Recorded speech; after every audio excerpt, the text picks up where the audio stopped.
Alpine Liquid Fertilizers is your full-season crop fertility specialist from start to finish. Visit alpinepfl.com for more.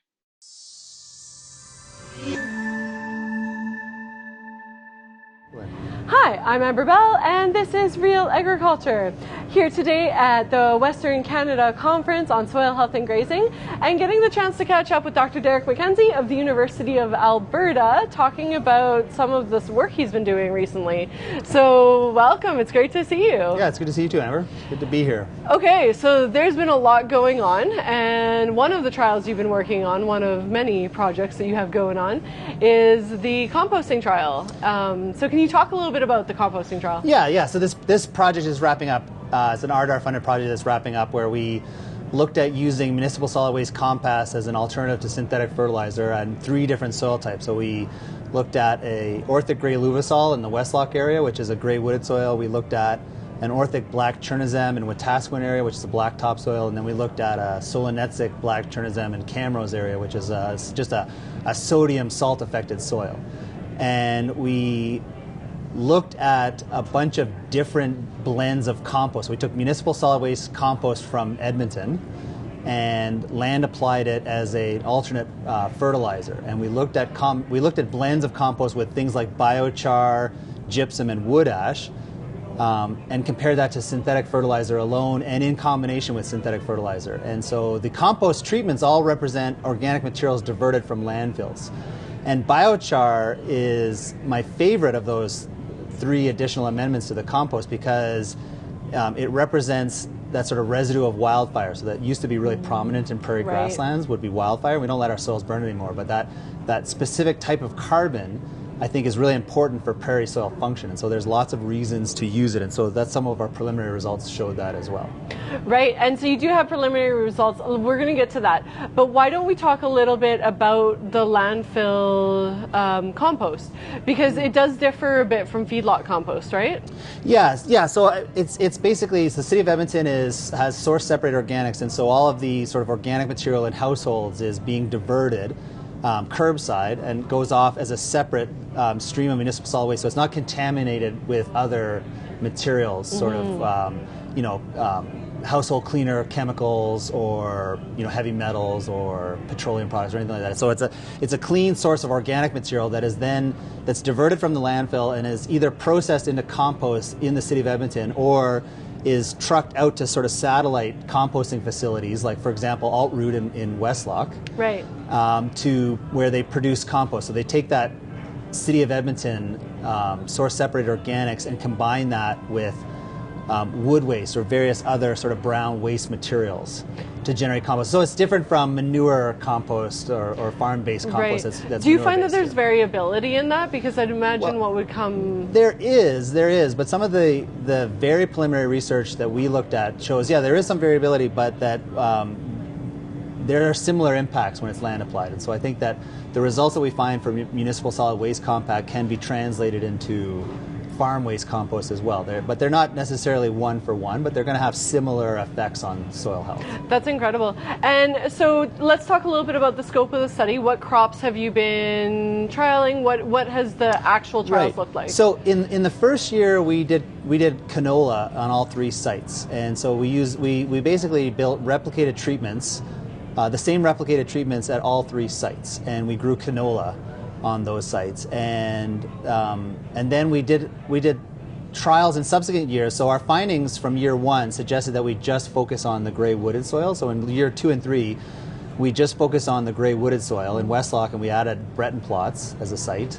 And we went through a full rotation of crops. So we did canola the first year, wheat the second year, and faba beans the third year, cool, sort of as an interesting crop rotation that grain producers could use. Right.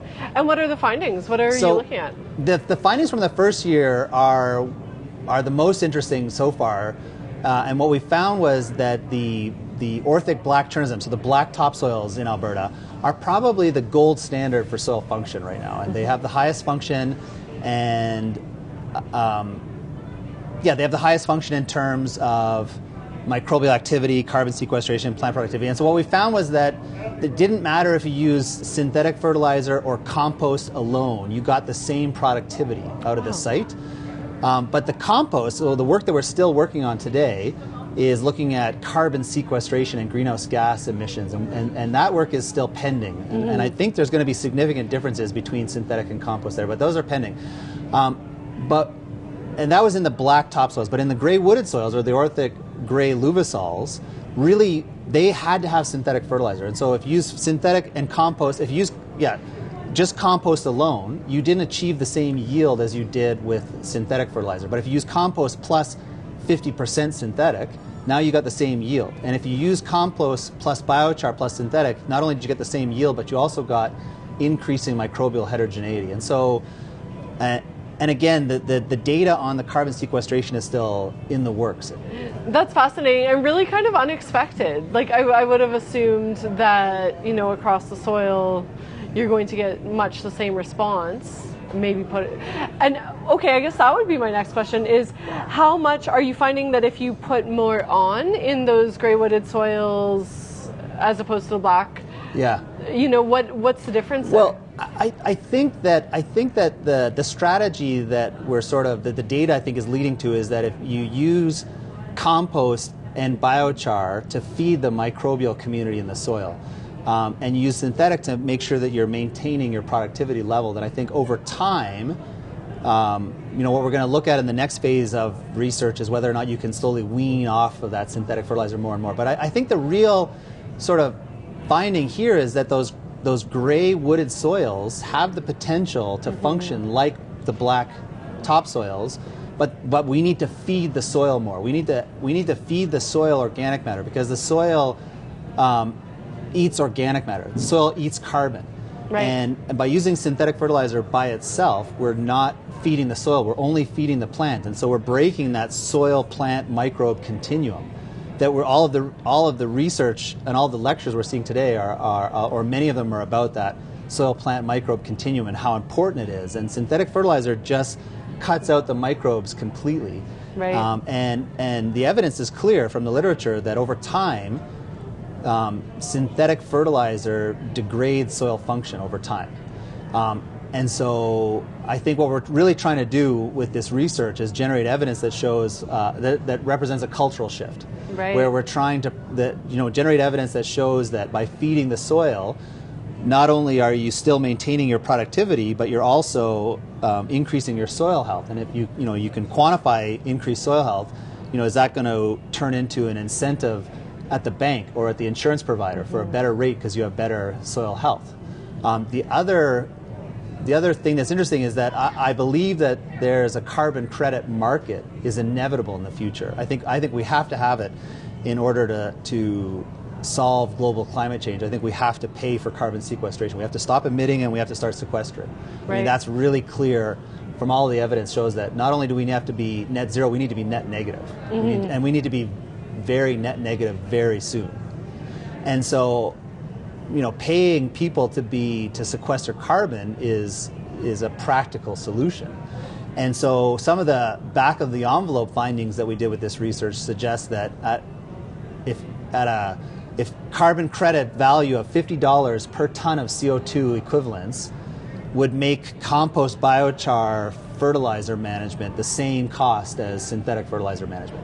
And at $50 a ton, and so then anything above $50 a ton, you're just sort of making profit on that regenerative practice. And have you looked at the sociological piece, or is there any opportunity to look at the sociological piece? Because I feel like by using what would otherwise be waste, right, I feel like there might be a component for the urban population to say, hey, I'm investing into agriculture in this way. Yeah, I think that I think the City of Edmonton needs an education campaign on the compost, because not all of the compost is coming out clean enough to use. Not all of the source separated organic matter is coming out clean enough to use. And I think that's an education component. I think that would be a very smart part of the education component to say, here's how you're contributing to agriculture and climate mitigation. Yeah. I think that would be really smart.